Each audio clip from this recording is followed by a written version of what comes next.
ولا تلقوا بأيديكم إلى التهلكة وأحسنوا. Subscribe to this channel and share among your friends for more religious, knowledge-rich and historic lessons, durus and tafsir. بالله من الشيطان الرجيم. بسم الله الرحمن الرحيم. ألف لام ميم. أحسب الناس أن يتركوا أن يقولوا آمنا وهم لا يفتنون ولقد فتنا الذين من قبلهم فليعلمن الله الذين صدقوا وليعلمن الكاذبين. أم حسب الذين يعملون السيئات أن يسبقونا ساء ما يحكمون.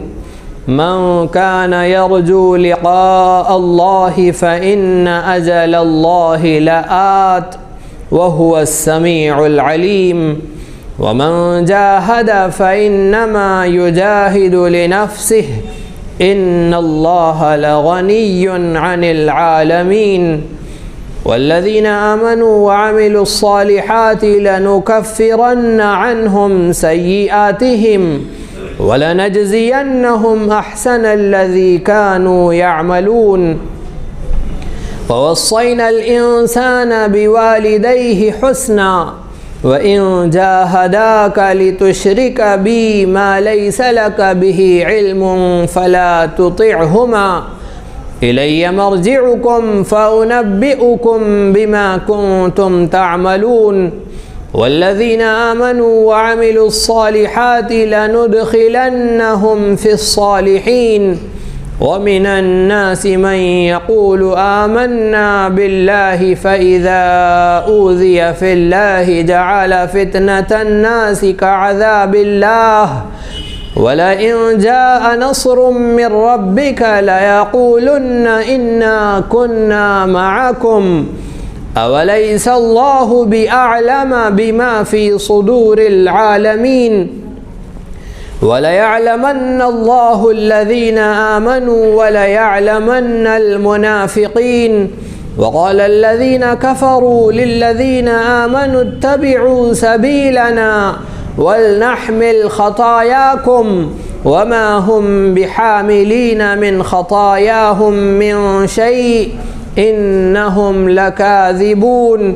وليحملن أثقالهم وأثقالا مع أثقالهم وليسألن يوم القيامة عما كانوا يفترون.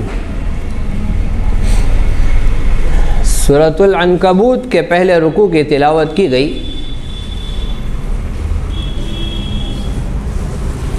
ہجرت مدینہ کے وقت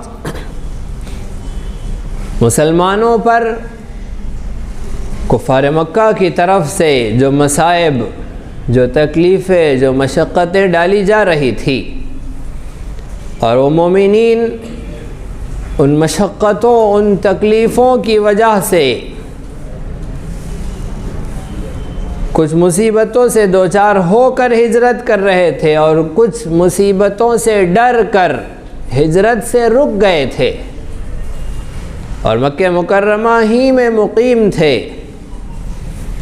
سورۃ العنکبوت کی یہ ابتدائی آیات ان دونوں مومنین کے تذکرے میں ہیں کہ اللہ رب العزت مومنین کی آزمائش فرماتے ہیں. جس شخص نے کلمہ پڑھ لیا، جس شخص نے یہ کہہ دیا کہ میں مسلمان ہوں، اب محض یہ اسلام کا دعویٰ، یہ ایمان کا دعویٰ قابل قبول نہ ہوگا. رب ذوالجلال ایمان کے دعوے کے بعد ایمان کی دلیل کے لیے، اس کے ثبوت کے لیے امتحانات و آزمائشوں میں مبتلا کریں گے. حضرت امام بخاری رحمۃ اللہ علیہ نے حضرت خباب بن الارت رضی اللہ عنہ کی روایت بخاری شریف میں بیان فرمائی کہ ایک مرتبہ رسول رحمت صلی اللہ علیہ وسلم کعبۃ اللہ کی دیوار سے ٹیک لگائے بیٹھے تھے۔ مسلمانوں نے آ کر شکایت کی کہ اے نبی صلی اللہ علیہ وسلم، یہ مشرکین مکہ ہمیں مختلف اذیتوں میں، تکلیفوں میں مبتلا رکھتے ہیں، آپ دعا فرما دیں کہ ان کی آزمائشوں، ان کی اذیتوں سے ہمیں نجات مل جائے۔ رسول اکرم صلی اللہ علیہ وسلم نے جیسے ہی یہ درخواست سنی تو آپ ناراض ہو گئے، اور رسول اکرم صلی اللہ علیہ وسلم نے فرمایا کہ تم سے پہلی قوموں کے ساتھ اس سے بھی زیادہ تکلیفوں اور اذیتوں کا معاملہ ہوا ہے۔ تم سے پہلے مسلمانوں کو آرے سے چیر دیا گیا ہے، سر پر آرا رکھ کر 2 ٹکڑے کر دیے گئے، اور کھال پر لوہے کی کنگیاں گھمائی گئی جس سے کھال پھٹ کر، گوشت پھٹ کر ہڈی تک پہنچ گیا۔ اس طرح کی تکلیفیں انہیں پہنچائی گئی، پھر بھی انہوں نے صبر کیا، پھر بھی وہ راہ حق سے نہیں ہٹے۔ تم بھی صبر کرو، اللہ رب العزت نے ان اہل حق کو کامیابی عطا کی، تمہیں بھی کامیابی عطا کریں گے، لیکن تم بہت جلد بازی کرتے ہو۔ اس طرح بخاری شریف کے اندر حضرت خباب رضی اللہ عنہ کی روایت سے واقعہ بیان کیا، جیسے ہی رسول رحمت صلی اللہ علیہ وسلم نے یہ جواب دیا، قرآن مجید کی آیت نازل ہوئی، اور اللہ رب العزت نے ارشاد فرمایا، کیا لوگ یہ گمان کرتے ہیں کہ انہوں نے کہہ دیا کہ ہم ایمان لے آئے اور پھر انہیں چھوڑ دیا جائیں گا، انہیں آزمایا نہیں جائیں گا، انہیں جانچا پرکھا نہیں جائیں گا؟ حضرت شاہ ولی اللہ محدث دہلوی رحمۃ اللہ علیہ نے ازالۃ الخفا اپنے کتاب میں حضرت امام شعبی کی روایت سے اس سورت کی ابتدائی آیات کے شان نزول میں واقعہ بیان کیا ہے کہ مومنین جب مدینہ منورہ ہجرت کے لیے چلے گئے تھے، اور بہت سارے مسلمان جو مکے ہی میں رہ گئے تھے، جنہوں نے ہجرت نہیں کی تھی، قرآن کریم کی جیسے ہی یہ آیات نازل ہوئی تو انہوں نے یہ آیتیں لکھ کر مکے والوں کو بھیجی، اور انہیں کہا کہ تمہارے بارے میں قرآن کی آیت نازل ہوئی ہے کہ تم ایمان کا دعویٰ تو کرتے ہو لیکن ہجرت نہیں کر رہے ہو، ہجرت سے ڈر رہے ہو کہ کفار و مشرکین کی طرف سے تمہیں اذیتیں دی جائیں گی۔ یاد رکھو کہ اسلام کا دعویٰ بغیر آزمائش و امتحان کے قابل قبول نہیں ہے، جلدی سے مدینے آ جاؤ، ہجرت کرو۔ وہ لوگ باہر نکلے ہجرت کے لیے، لیکن سرداران نے اور کفار نے انہیں روک لیا اور واپس لوٹا دیا۔ جیسے ہی واپس لوٹایا، یہ خط ان تک پہنچا، یہ آیتیں ان تک پہنچی، تو پھر سب نے عزم و ارادہ کیا اور ٹھان لی، اور وہ مدینے کے راستے پر چلے۔ راستے میں مشرکین سے مقابلہ ہوا، بہت سے شہید ہوئے اور بہت سارے آزمائش و تکلیفوں سے دوچار ہوتے ہوئے مدینہ منورہ پہنچے۔ انہوں نے اپنے ایمان کا ثبوت دیا کہ ہجرت مدینہ کے وقت یہ آیتیں نازل ہوئی۔ غرض یہ کہ حضرت امام شاہ ولی اللہ کی روایت سے یہ آیتیں مدنی ثابت ہوتی ہے کہ مدینہ منورہ میں رسول اکرم صلی اللہ علیہ وسلم پر یہ آیتیں نازل ہوئی۔ سورۃ العنکبوت کے متعلق یہ 2 اختلاف ہے۔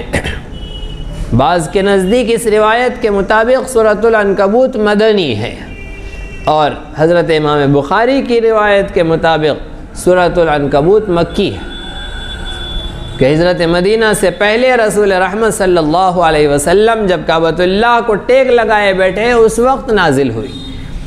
تو یہ دونوں مختلف روایتیں الگ الگ ہمارے سامنے ہیں۔ اس کے 2 واقعے ہیں۔ شان نزول کے سلسلے میں اس سے پہلے بھی گفتگو ہو چکی ہے کہ قرآن مجید کی آیتوں کے شان نزول کے بارے میں صحابہ کرام کی جو مختلف روایتیں ہوتی تھیں، ایک ہی طرح کا واقعہ جب پیش آ جاتا تو صحابہ یہ کہتے کہ یہ آیت ہمارے بارے میں نازل ہوئی ہے، یہ آیت اس مسئلے میں نازل ہوئی ہے۔ رسول رحمت صلی اللہ علیہ وسلم نے یہ آیت سارے مواقع پر سنائی. شروع میں بھی سنائی جب آپ کعبۃ اللہ کو ٹیک لگائے بیٹھے تھے، اور مدینہ منورہ میں بھی یہ آیت سنائی جب اس آیت کو لکھ کر حضرات صحابہ کرام رضی اللہ عنہ اجمعین نے مکے والوں کو بھیجا، ان صحابہ کو بھیجا جو مکے میں رہ گئے تھے. غرض یہ کہ خلاصہ یہ ہے کہ اللہ رب العزت ایمان کے دعوے کے بعد پرکھیں گے، جانچیں گے کہ کون سچا ہے اپنے دعوے میں اور کون زبانی جمع خرچ کا دعویٰ رکھتا ہے. قرآن کریم کے الفاظ ہے الف لام میم، یہ حروف مقطعات ہے. اس کے معنی اللہ رب العزت جانتے ہیں، بندوں کو اس کے معنی کی تحقیق سے منع کیا گیا ہے. احسب الناس ان یترکوا ان یقولوا آمنا وهم لا یفتنون، کیا لوگوں نے گمان کر رکھا ہے ان یترکوا کہ انہیں چھوڑ دیا جائے گا، ان یقولوا آمنا اس کے بعد کہ انہوں نے دعویٰ کیا، انہوں نے کہا کہ ہم ایمان لے آئے، وہم لا یفتنون اور انہیں آزمایا نہیں جائے گا. آمنا کہہ دینے کے بعد، ہم ایمان لے آئے کہہ دینے کے بعد زندگی آزمائشوں سے بھری ہوئی ہوتی ہے. یہ تاریخ انسانی کا خلاصہ ہے. تاریخ انسانی اس پر گواہ ہے کہ ہر زمانے میں جب بھی آمنا کہا گیا، ہم ایمان لے آئے، دعوی ایمان دعوی محبت ہے. گویا کہ آمنا کہہ کر بندے نے احببنا کہہ دیا، عشقنا کہہ دیا کہ ہم اپنے رب سے محبت کرتے ہیں، ہم نے اپنے رب سے محبت کی، ہم نے اپنے رب سے دعوی عشق کر لیا. اور عشق و محبت کی راہ سراپا آزمائشوں سے بھری ہوتی ہے. عشق و محبت تو دلیل مانگتے ہیں، ثبوت مانگتے ہیں کہ آزمائشوں کی راہ سے گزر کر آؤ، تب پتہ چلے گا کہ یہ محبت کا دعویٰ حقیقی ہے یا زبانی ہے. اور اس حسن ازل سے محبت کا دعویٰ، حسن مجازی سے محبتوں کے دعوے بھی آزمائشوں سے خالی نہیں ہوتے ہیں. دنیا کی مجازی محبتوں کے دعوے بھی امتحان چاہتے ہیں، اور حسن ازل سے، اس حسن حقیقی سے، اس محبوب حقیقی سے، اس رب ذوالجلال سے محبت کا دعویٰ تو سراپا آزمائشوں سے بھرا ہوتا ہے. رب ذوالجلال سے سب سے زیادہ محبت کرنے والے انبیاء اور رسول ہوتے ہیں، اور انبیاء علیہم السلام کا دعویٰ جب اتنا بڑا ہوتا ہے اور انہیں اپنے رب سے ویسی گہری محبت ہوتی ہے تو ویسا گہرا امتحان بھی ہوتا ہے. غرض یہ کہ جتنا اپنے رب سے محبت میں بندہ قریب ہوتا ہے اتنا زیادہ آزمائشوں میں ہوتا ہے. جس پر آزمائشیں نہیں ہیں اس کا دعویٰ اتنا پھیکا ہے، اس کی محبت اتنی کمزور ہے، اور جس کا دعویٰ جتنا مضبوط ہے، جتنا سچا ہے، وہ اتنے امتحانات میں، آزمائشوں میں، مصیبتوں میں گھرا ہوتا ہے. حضرات صحابہ کرام جو وطن عزیز کو چھوڑ کر، مکہ مکرمہ کو چھوڑ کر مدینے چلے گئے، اپنے وطن کو، اور کیسے وطن کو؟ ہمارے جیسے کفرستان کو نہیں، اس وطن کو جہاں اللہ کا کعبہ ہے، جہاں ابراہیم خلیل اللہ کا بنایا ہوا اللہ کا وہ گھر ہے جو روئے زمین پر اللہ کی عبادت کے لیے سب سے پہلے بنا ہے. ان اول بیت وضع للناس للذی ببکۃ مبارکا وہدی للعالمین. وہ رب ذوالجلال کا گھر جو روئے زمین پر اللہ کی عبادت کے لیے سب سے پہلے بنا تھا، جو انسانیت کی ہدایت کی راہ ہے، جو انسانیت کی ہدایت کا شعار ہے، اس سرزمین کو، اس وطن عزیز کو جہاں کی نماز 1,00,000 نمازوں کا اجر دلاتی ہے، ایسی سرزمین کو، ایسے وطن کو چھوڑ کر نکل گئے، اپنی زمینات کو چھوڑ کر، اپنے گھر بار کو چھوڑ کر. اور اپنے گھر کا سکون کتنا عزیز ہوتا ہے. ہم آپ دعوتوں میں، شادی بیاہ میں جب اپنے وطن کو چھوڑ کر دوسرے شہر جاتے ہیں تو جتنی جلدی فراغت مل جائے تیزی سے اپنے گھر لوٹنے کے لیے بے چین رہتے ہیں. ایسے حالات میں کب کوئی نرم گرم خبر آ جائیں گی، لوگوں نے اپنے سفر ترک کر دیے ہیں، ملتوی کر دیے ہیں کہ پتہ نہیں وطن کے باہر پھر اٹک جانا پڑے، پھر رہ جانا پڑے، کہ اپنے گھر کی، اپنے وطن کی سوکھی روٹی روزی بھی بڑی امن کی، بڑی چین کی، بڑی عافیت کی ہوتی ہے۔ پھر حضرات صحابہ کرام ہمیشہ کے لیے اپنے وطن کو چھوڑ کر نکلے، سارے آسائش و آرام، ساری گھر بار کی نعمتوں کو چھوڑ کر نکل گئے۔ یہ تھی وہ آزمائش، یہ تھا وہ امتحان جو ایمان کے دعوے کے بعد اللہ رب العزت نے لیا، اور جو رہ گئے ان کو ڈانٹ ملی، انہیں کہا گیا کہ تمہارا اسلام معتبر نہیں، تمہارا کلمہ معتبر نہیں اگر تم مدینے نہیں آئے۔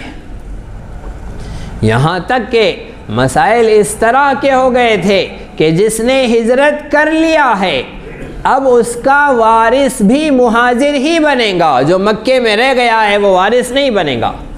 باپ نے ہجرت کر لی ہے، بیٹا مکے میں ہے، وہ مکے میں رہ جانے والا اپنے مدینے میں رہنے والے مہاجر والد کا وارث نہیں بنے گا، اسے وراثت بھی ہجرت کے بعد ملے گی۔ اسلامی احکامات ان لوگوں پر، مسلمانوں میں انہیں شامل ہی نہیں کیا جا رہا تھا، اور وہ احکامات ان پر نافذ ہی نہیں ہو رہے تھے جو مسلمانوں پر ہوتے ہیں، ایسی سختی کے ساتھ۔ اس لیے کہ ہجرت ہے ہی ایسا مسئلہ کہ جس سرزمین سے ہجرت فرض ہو جاتی ہے اس سرزمین پر رہنا جرم ہوتا ہے، گناہ ہوتا ہے، وہاں کی سانسیں بھی مجرمانہ ہوتی ہے، وہاں کی عبادتیں بھی مجرمانہ ہوتی ہیں۔ جہاں سے ہجرت فرض ہو جائے، اور ہجرت اس سرزمین سے فرض ہو جاتی ہے جہاں شعائر اسلام کی حفاظت ناممکن ہو جائے، شعائر اسلام کی حفاظت جہاں ناممکن ہو جائے وہاں سے ہجرت فرض ہو جاتی ہے۔ اور مکہ مکرمہ سے جب ہجرت فرض ہوئی، مسلمانوں نے اپنے رب کے محبت کا جو دعویٰ کیا تھا اسے سچ کر دکھایا، اور سارے محبوبین کو چھوڑ دیا، اور سب کو چھوڑ کر وطن محبوب ہوتا ہے، اس سے محبت ہوتی ہے، لیکن رب کی محبت وطن کی محبت پر غالب ہے، اپنے گھر بار کی محبت مغلوب ہے، رب کی محبت غالب ہے۔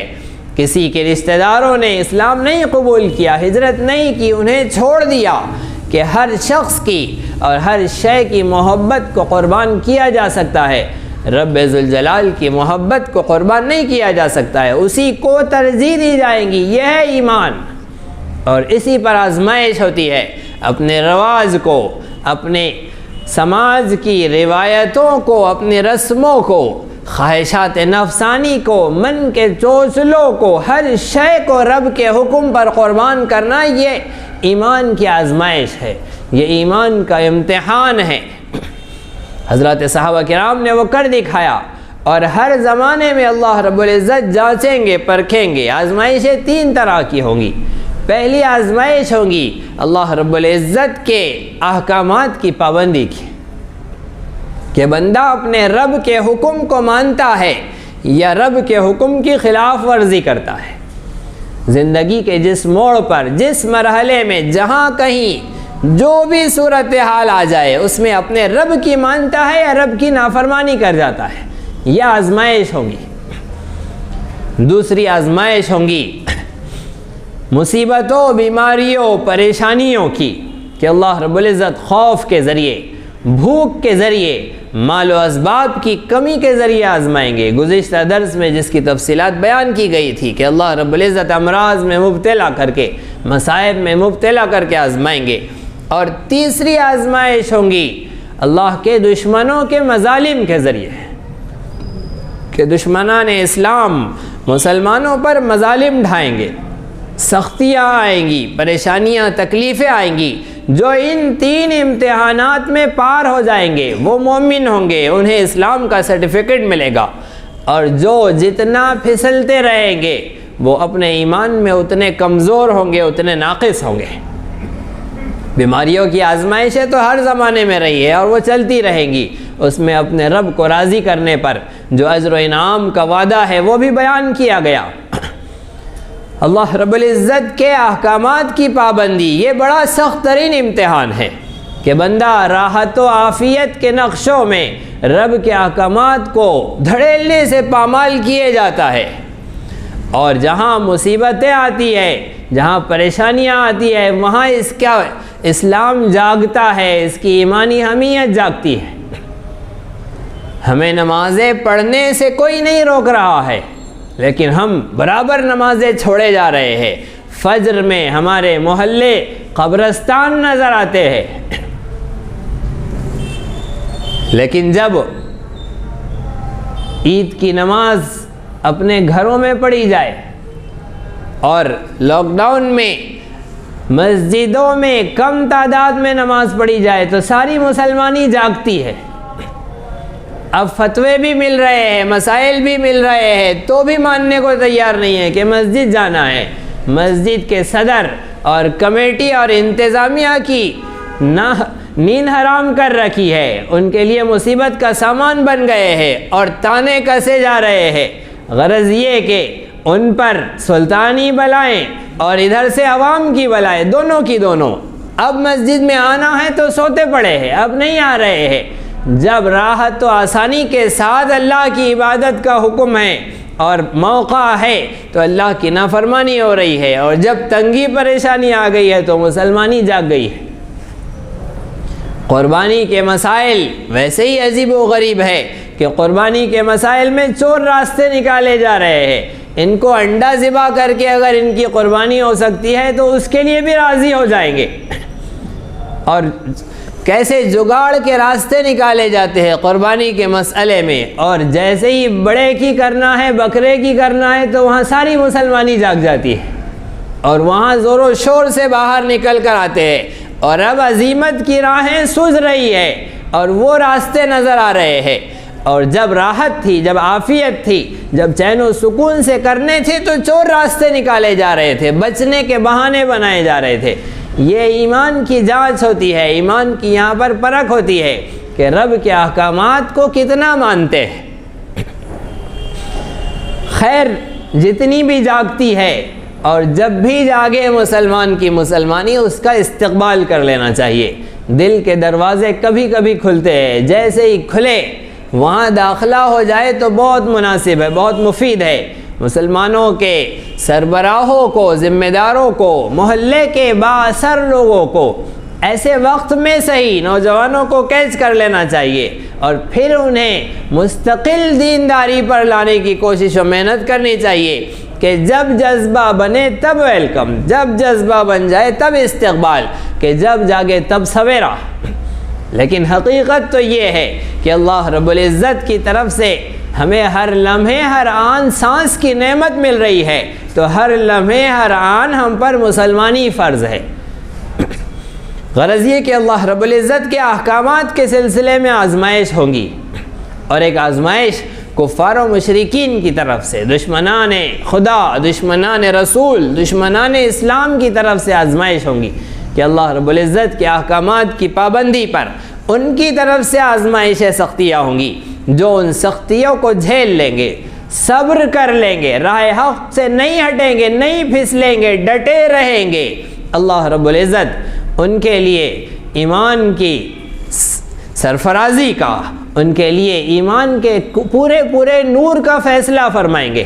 اور جو پھسلتے رہیں گے رب کے حکم کو کسی ڈر کی وجہ سے، کسی خوف کی وجہ سے، جان کے جانے کا خوف، مال کے جانے کا خوف، کاروبار کے ٹھپ پڑ جانے کا خوف، کسی بھی خوف سے اگر اللہ کے احکامات کو چھوڑیں گے تو ایسے لوگ ایمان میں اتنے کم پڑتے جائیں گے۔ اور اگر ظاہر میں اسلام دکھا رہے ہیں لیکن موت کے اور مال و اسباب کے کمی کے خوف سے اگر اسلامی شاعر کو چھوڑ رہے ہیں تو ایسے تو منافق ہیں۔ تو اللہ رب العزت کی آزمائش کا مقصد یہی ہوتا ہے۔ اللہ فرما رہے وَلَقَدْ فَتَنَّ الَّذِينَ مِن قَبْلِهِمْ فَلَيَعْلَمَنَّ اللَّهُ الَّذِينَ صَدَقُوا وَلَيَعْلَمَنَّ الْكَاذِبِينَ، یقین جانو ہم نے ان سے پہلے لوگوں کو بھی ایسے ہی آزمایا۔ وَلَيَعْلَمَنَّ اللَّهُ الَّذِينَ صَدَقُوا، بس اللہ رب العزت ضرور جان لیں گے ان لوگوں کو جو اپنے دعوے ایمان میں سچے ہیں، اور ضرور جان لیں گے ان لوگوں کو جو اپنے دعوے ایمان میں جھوٹے ہیں۔ مومنین کو اور منافقین کو اللہ ضرور جان لیں گے۔ اللہ رب العزت تو پہلے سے جانتے ہیں، لیکن اللہ رب العزت اپنے اس علم ازلی کو عمل کے ذریعے ثابت کر دیں گے دنیا کے سامنے، کہ دنیا بھی جان لیں گی کہ کون دعوی ایمان میں سچا ہے اور کون جھوٹا ہے۔ یہ آزمائشیں چھانٹنے کے لیے آتی ہے، چھلنی میں چھاننے کے لیے کہ کون مومن ہے کون منافق ہے۔ آزمائشیں بہت خوبصورت ہوتی ہے، آزمائشیں سب کھرا کھوٹا سامنے لے آتی ہے۔ وہ محبوب اپنے محبین کو پہچان لیتا ہے کہ کون مجھ سے سچی محبت کرتا ہے اور کون جھوٹی محبت کا دعویٰ کر رہا ہے، اور بس اگر محبوب ریجیکٹ کر دے، محبوب اگر محبت کی درخواست خارج کر دے، تو اس محب کے لیے اور محبت کے دعوے کرنے والے کے لیے اس سے بڑے خسارے کی اور کون سی بات ہو سکتی ہے۔ اگر فائل جمع ہے، لائن میں لگی ہوئی ہے، پینڈنگ میں ہے، تو کچھ امکانات ہے کہ معاملہ بن سکتا ہے اور محبت کی درخواست قبول ہو سکتی ہے، فائل پاس ہو سکتی ہے۔ لیکن آزمائش آ گئی، جب تک آزمائش نہیں آئی ہے تب تک کام چل رہا ہے۔ بہت سارے تو مسلمانوں کی صف میں وہ بھی ہوتے ہیں جنہیں زندگی بھر میں کوئی آزمائش نہیں آئی، تو موت تک ان کی گاڑی چل گئی، اب اللہ کی مرضی ہے، اس کی مشیت ہے کہ وہ آخر میں کیا کرے، قبول کرے نہ قبول کرے، ان کی مرضی۔ لیکن جن کے سامنے آزمائش آ جاتی ہے ان کے لیے ڈرنے کا موقع ہے کہ اب کہیں دنیا ہی میں ہماری فائل باہر نہ کر دی جائے، ہٹا نہ دی جائے، خارج نہ کر دی جائے۔ اس لیے ایسے وقت میں آزمائش کے موقع پر انسان کو بہت زیادہ سنجیدہ ہونے کی ضرورت ہوتی ہے، ایسی امتحان کے موقع پر اور زیادہ فکر مند ہو جانے کی ضرورت ہوتی ہے۔ مسلمان کا حال یہ ہونا چاہیے جیسے ہی تکلیف آئے، کوئی آزمائش آئے، تو یہ اپنا احتساب کرے اور رب کی طرف متوجہ ہو جائے۔ ہم راستے سے گزر رہے ہو اور ہمیں اگر کوئی اطلاع دے دے، کوئی خبر دے دے، یا ہمیں یہ محسوس ہو جائے کہ ہمارا محبوب ہمیں دیکھ رہا ہے، اس وقت ہم اپنے محبوب سے غافل نہیں ہوتے۔ وہاں ہماری چال ڈھال اور ہمارے بات چیت کا انداز اور لوگوں سے میل جول کا طریقہ سب اتنا سنجیدگی والا، اتنے وقار والا ہوتا ہے، اس لیے کہ ہمارے محبوب ہمیں دیکھ رہے ہیں، اور میری کسی حرکت سے اگر میں ان کی نگاہوں سے گر جاؤں تو زندگی کا سب سے بڑا خسارہ ہے۔ اب یہ محبت کی باتیں تو انہی کے سمجھ میں آئیں جو اس راہ سے گزرے ہیں، ورنہ تو نابالغ بلوغ کی لذت کیا جانے، وہ احساس اس کے کیا سمجھ میں آئے۔ جو شخص اس سے گزرا ہے وہ اس چیز کو سمجھ سکتا ہے کہ انسان، ایک محبت کرنے والا، اپنے محبوب کے تئیں کتنا سنجیدہ ہوتا ہے۔ ہر لمحے، ہر آن، ہر وقت اسے کہنے کی ضرورت نہیں پڑتی ہے، وہ اپنے محبوب کی منشا کو سمجھتا ہے، اس کے کہنے سے پہلے اس کے الفاظ کو جانتا ہے۔ اگر محبوب اجازت دے دے کہ میں کیا سوچ رہا ہوں اور کیا کہنا چاہتا ہوں، تو محب انہی الفاظ کو ادا کر دے جو محبوب کے الفاظ ہیں۔ اور رب ذوالجلال سے محبت کرنے والوں نے اس کے ثبوت دیے ہیں۔ ابھی زمین پر عمر ابن خطاب نے جو جملے کہے ہیں، جبرائیل امین وہی جملے لے کر تشریف لائے ہیں۔ قرآن مجید کی کتنی آیتیں ہیں کہ عمر ابن خطاب کے الفاظ زمین پر تھے اور عمر کا رب آسمانوں سے وہی الفاظ کہہ رہا تھا۔ حضرت عمر رضی اللہ عنہ نے کیسے پیارے انداز میں یہ بات کہی ہے کہ میں نے اپنے رب کی مطابعت کی ہے چند آیتوں میں، جبکہ حقیقت واقعہ یہ تھا کہ عمر ابن خطاب کی مطابعت وہی نے کی تھی۔ پہلے عمر نے کہا تھا، وہی بعد میں آئی تھی، لیکن حضرت عمر رضی اللہ عنہ نے کہا کہ رب نے کہا ہے، پھر میں نے کہا ہے، میں نے اپنے رب کی وحی کی مطابعت کی ہے۔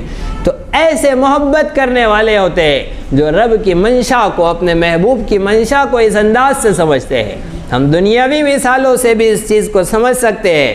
غرض یہ کہ جب تکلیف آئے، جب آزمائش آئے، جب کوئی کٹھن موقع آئے، تو ہماری نظر، ہماری توجہ فوری اپنے محبوب کی طرف جائے کہ وہ ہمیں دیکھ رہے ہیں، اور بس موقع آ گیا ہے پاس ہونے کا، موقع آ گیا ہے۔ ہماری فائل کہیں اٹک جاتی ہے، اور اس دن، اس لمحے، اس موقع پر ہمیں وہاں موجود رہنا ضروری ہے.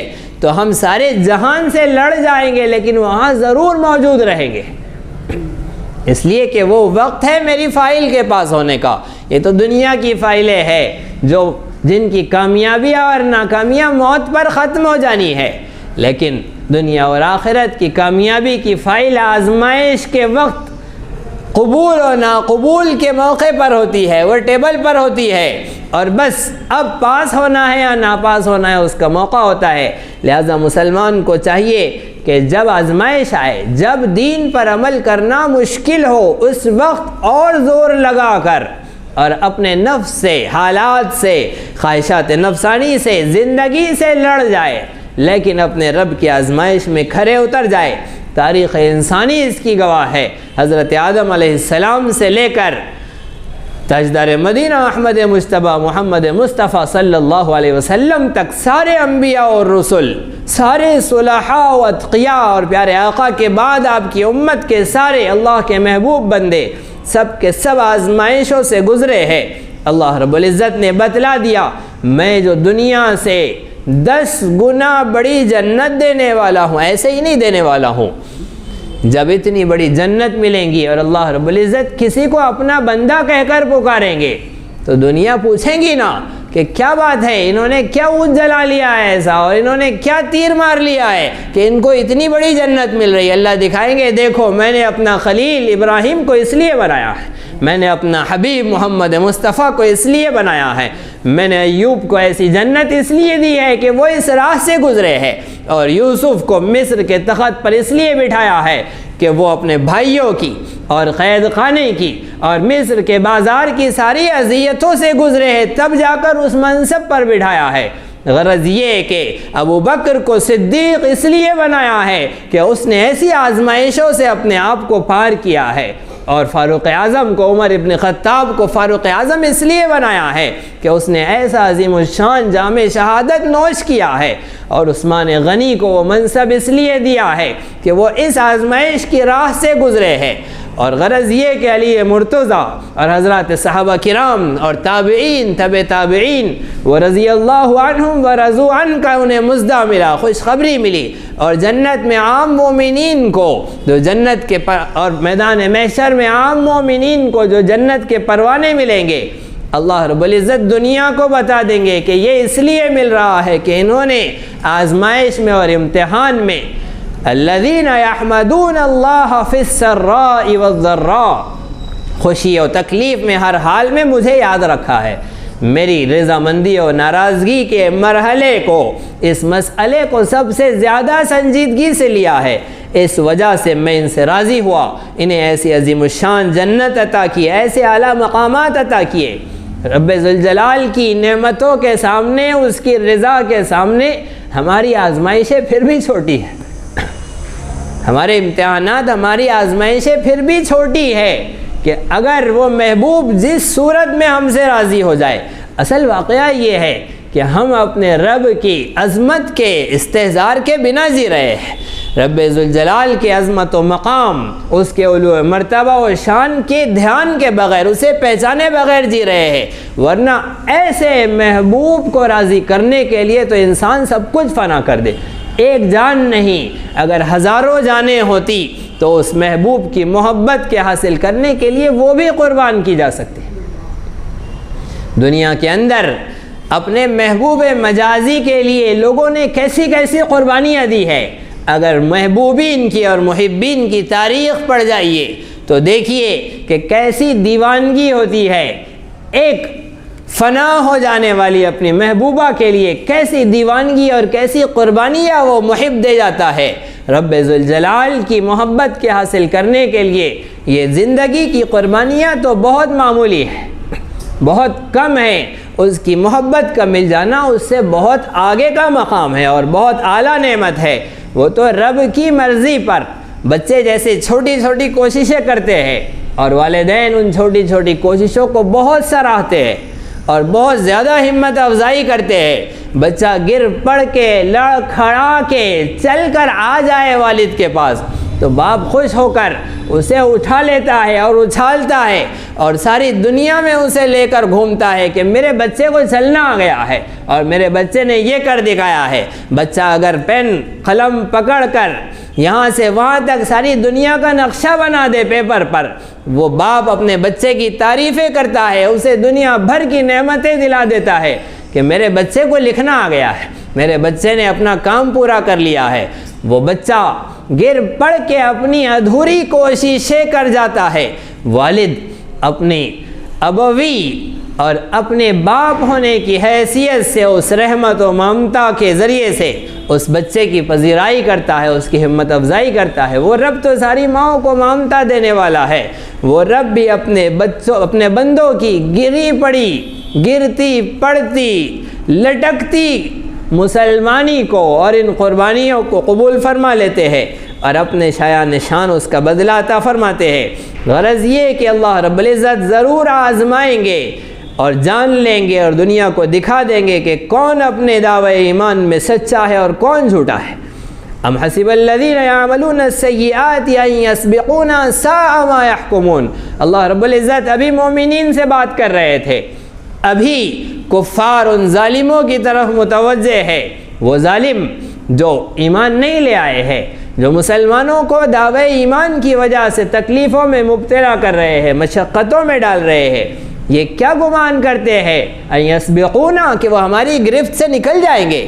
وہ کیا سمجھ رہے ہیں اپنے کفر کے، اپنے ظلم کے، اپنی ہٹ دھرمی کے نتیجے انہیں نہیں ملیں گے، وہ ہماری گرفت سے نکل جائیں گے۔ ساء ما یحکمون، کتنا برا فیصلہ کرتے ہیں۔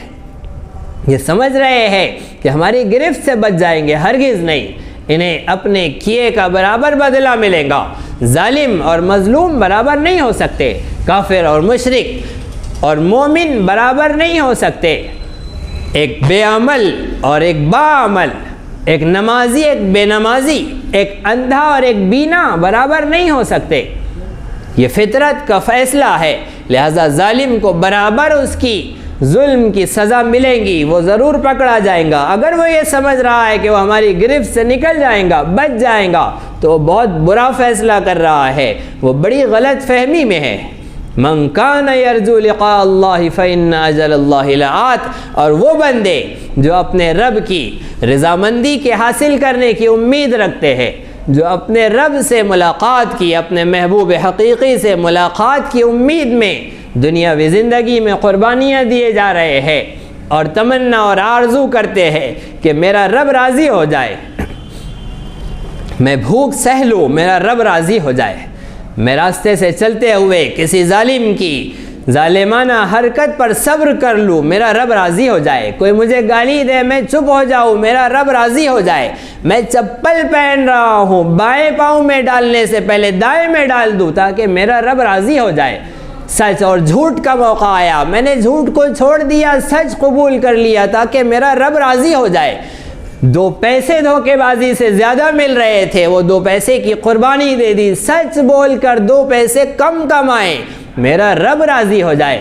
حرام کا لقمہ حلال کا لقمہ دونوں سامنے آئے، حرام کو چھوڑ دیا، حلال کو اختیار کر لیا، میرا رب راضی ہو جائے۔ جو رب سے ملاقات کی اس حال میں کہ وہ ان سے راضی ہو، ملاقات کی امید کرتے ہیں، میرے نبی ان سے کہہ دیجئے فَإِنَّ أَجَلَ اللَّهِ لَآتٍ، اللہ کا وہ وعدہ بس آنے ہی والا ہے، وہ طے ہے، وہ یقینی ہے کہ بندوں کو اپنے رب سے ملاقات کرنی ہے، اور جو انہیں راضی کرنے کے لیے قربانی دے جائیں گے، رب ان سے اپنی رضامندی کے ساتھ، اپنی خوشی کے ساتھ ضرور ملاقات کریں گے۔ لَآتٍ وَهُوَ السَّمِيعُ الْعَلِيمُ، وہ خوب سننے والا، خوب جاننے والا ہے۔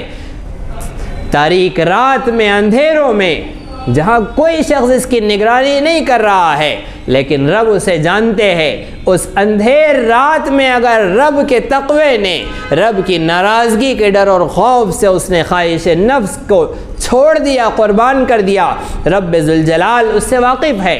دنیا اس کا نتیجہ نہیں دیں گی، رزلٹ نہیں دیں گی، اللہ رب العزت مگر اس حال سے واقف ہے۔ وہ رب ایسے ہے جو بولنے والی بات کو بھی سنتے ہیں، جو نہیں بولی گئی ہے، جو زبان سے ادا نہیں ہوئی ہے، اسے بھی سننے والے ہیں۔ وَمَنْ جَاهَدَ فَإِنَّمَا يُجَاهِدُ لِنَفْسِهِ، اور پھر بندوں سے کہا جا رہا ہے کہ بندو یہ جو تم قربانی دے رہے ہو، یہ جو محنتیں مشقتیں کر رہے ہو اور دنیاوی ظاہری زندگی کو چھوڑ کر آخرت کو ترجیح دے رہے ہو، یہ کوئی رب پر احسان نہیں کر رہے ہو، رب کی خدائی میں اس کی شان میں کوئی بڑھوتری نہیں ہونے والی ہے۔ یہ سب فَإِنَّمَا يُجَاهِدُ لِنَفْسِهِ، جو محنت کرتا ہے وہ اپنی ذات کے لیے محنت کرتا ہے، وہ اپنا بھلا کرتا ہے، وہ اپنے نفع کے لیے کرتا ہے۔ ان اللہ لغنی عن العالمین، اللہ رب العزت تو تمام جہانوں سے بے نیاز ہے، اس کی خدائی میں کسی کی عبادت سے کوئی بڑائی نہیں ہونے والی ہے۔ بندہ رب کی عبادت کر کے اپنی بندگی کا فائدہ کرتا ہے، اپنا بھلا کرتا ہے، اپنی دنیا اور آخرت کا فائدہ کرتا ہے۔ والذین آمنوا وعملوا الصالحات لنکفرن عنہم سیئاتہم، محبت کی راہ میں ٹھوکریں تو لگتی ہے، انسان غلطیوں کا خطاؤں کا تو پتلا ہے، دنیاوی محبوب ایک خطا پر بالکل ریجیکٹ کر دے، ٹھوکر مار دے، اپنے محبت کرنے والے کو اپنے در سے دھتکار دے، ہٹا دے، یہ تو ہو سکتا ہے، اس لیے کہ دنیاوی محبوب کا علم تھوڑا، اس کا شعور ادھورا، اس کی سمجھ ناقص، رب ذوالجلال کا علم ذاتی، وہ ہر چیز سے باخبر، وہ دلوں کے بھیدوں کا جاننے والا، وہ ظاہر و باطن سے واقف۔ اگر بندہ رب کی محبت کی راہ میں اگر خطاؤں اور لغزشوں سے گزر رہا ہے لیکن پھر فرما برداری پر آ رہا ہے، اللہ رب العزت اس بندے کے جذبہ محبت کو ٹھکراتے نہیں ہیں، بلکہ اللہ رب العزت اس میں بھی بندے کی محبت کو نبھا رہے ہیں،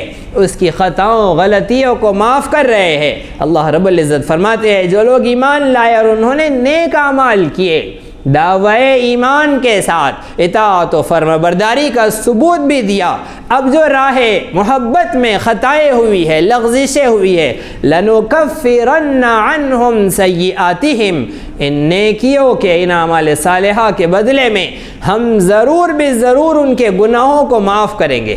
ان الحسنات یذہبن السیئات، نیکیاں گناہوں کو زائل کر دیتی ہے، اور وہ نوازنے والے کیسے نوازنے والے ہیں کہ گناہ کا بدلہ تو اتنا ہی دیتے ہیں، اتنا ہی لکھتے ہیں جتنا گناہ کیا ہے، لیکن اگر بندہ نیکی کر لے تو ایک نیکی کے بدلے 10 نے کیا، ایک نیکی کے بدلے 100 نے کیا، ایک نیکی کے بدلے 1700 تک کی نیکیاں اللہ رب العزت کی طرف سے دی جاتی ہے۔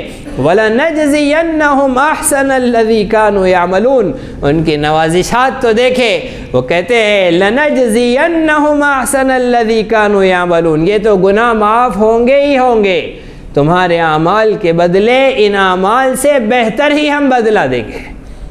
احسن، اور کتنا بہتر وہ اللہ ہی جانتے ہیں، دنیا کے اندر وہ انداز بتلایا نہیں گیا ورنہ بندے پریشان ہو جائیں گے، ان کے وہم و گمان میں، ان کے علم و شعور میں وہ فگر آ ہی نہیں سکتا ہے جو وہاں ملے گا۔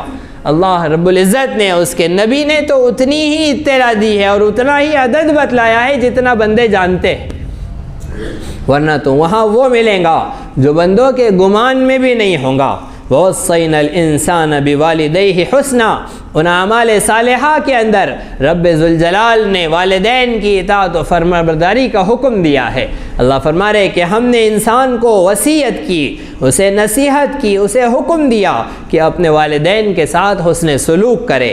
وَإِن جَاهَدَاكَ لِتُشْرِكَ بِي مَا لَيْسَ لَكَ بِهِ عِلْمٌ فَلَا تُطِعْهُمَا، اگر والدین تمہیں میرے ساتھ کسی کو شریک کرنے کا حکم دے دے، کسی اور کی عبادت کا حکم کرے جس کا معبود ہونا تمہیں پتہ نہیں ہے،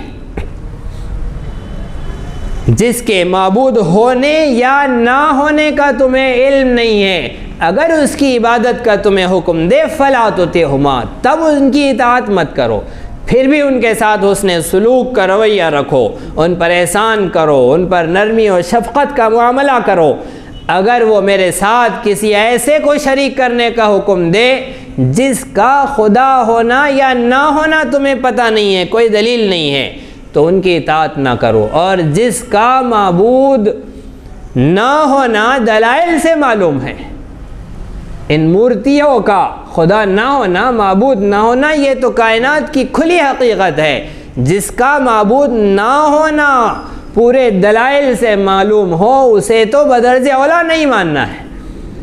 جس میں شک ہے، جس کا پتہ نہیں ہے، اسے بھی نہیں ماننا ہے. تو جس کا پتہ ہو جائے کہ وہ رب نہیں ہو سکتا، ایسے وقت میں تو رب ذوالجلال کی اطاعت کرنی ہے. رب ذوالجلال کے نبی نے فرمایا لا طاعت لمخلوق فی معصیت الخالق، خالق کی نافرمانی میں مخلوق کی اطاعت جائز نہیں ہے. جہاں رب کی نافرمانی ہوتی ہو وہاں کسی مخلوق کی اطاعت کی گنجائش نہیں ہے. جائز امور میں والدین کی اطاعت و فرمانبرداری کا حکم دیا، کہہ دیا کہ سب سے بڑھ کر محبت رب کی محبت ہو. دوست کو خوش کرنے کے لیے شرکیہ جملے کہہ رہے ہیں، دوست کو خوش کرنے کے لیے رب کی اطاعت و فرمانبرداری چھوڑ رہے ہیں، دوست کو راضی کرنے کے لیے نمازیں چھوڑے جا رہے ہیں. یہ آخرت میں کام نہیں آنے والے ہیں. انسانوں میں سب سے بڑا مرتبہ اللہ اس کے رسول کے بعد والدین کا ہے. ان کی بھی اطاعت کا حکم نہیں ہے، اجازت نہیں ہے رب کی نافرمانی میں. تو والدین کے علاوہ کسی کی اطاعت کی کیسے گنجائش ہو سکتی ہے؟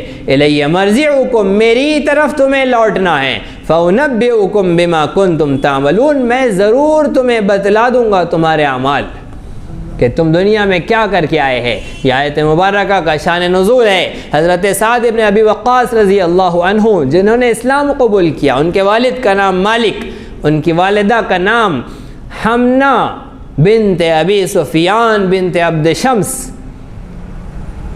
والدہ نے قسم کھا لی کہ جب تک سعد اس دین میں واپس نہیں آئیں گا جو ہمارے آبا و اجداد کا دین ہے اور محمد کا انکار نہیں کر دیں گا، تب تک میں کھاؤں گی نہیں، پیوں گی نہیں اور چھت کے نیچے نہیں رہوں گی.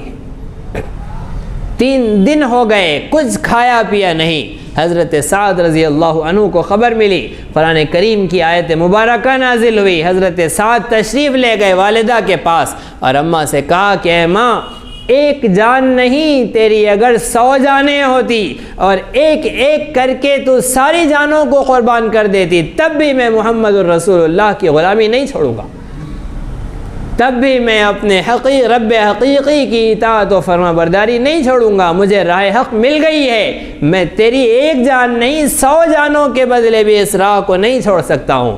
ماں نے جب دیکھا کہ یہ باز نہیں آنے والا ہے تو پھر کھانا پینا شروع کر دیا، وہ بھی سیدھی ہو گئی. اس وقت یہ آیت مبارکہ نازل ہوئی تھی کہ اپنے والدین کی اطاعت و فرمانبرداری جائز امور میں جائز ہے. اور بھی قرآن کریم کی بہت ساری آیتوں میں والدین کی اطاعت و فرمانبرداری، والدین کے حقوق کو بیان کیا گیا ہے، لیکن ساری محبتوں پر رب کی محبت کو غالب کر دینا، ساری اطاعت و فرمانبرداریوں پر رب کی اطاعت و فرمانبرداری کو غالب رکھنا، یہی اسلام کا خلاصہ ہے، یہی اسلام کی روح ہے، اسلام کی جان ہے. اللہ رب العزت ہم سب کو صحیح سمجھ عطا فرمائے، صحیح فہم عطا فرمائے. حادثات زمانہ میں، صبح و شام کے عوارض میں جہاں کہیں خالق و مخلوق کے درمیان مقابلے کی اور ان میں سے کسی ایک کو منتخب کرنے اور چن لینے کی نوبت آ جائے، رب ذوالجلال ہمارے قدموں کو وہاں جما دے، ہمیں ہمت، جرأت اور توفیق دے کہ ہم دنیا جہاں سے لڑ جائے لیکن اپنے محبوب حقیقی اللہ رب العزت کی نافرمانی نہ کرے. اللہ رب العزت ہم سب کو عمل کی توفیق عطا فرمائے. اسی طرح دینی، علمی، اصلاحی اور تاریخی دروس و بیانات سے استفادے کے لیے آپ کے اس چینل کو لائک، شیئر اور سبسکرائب کریں. یہ نغمہ حور جنت ہے، یہ ساز تم کو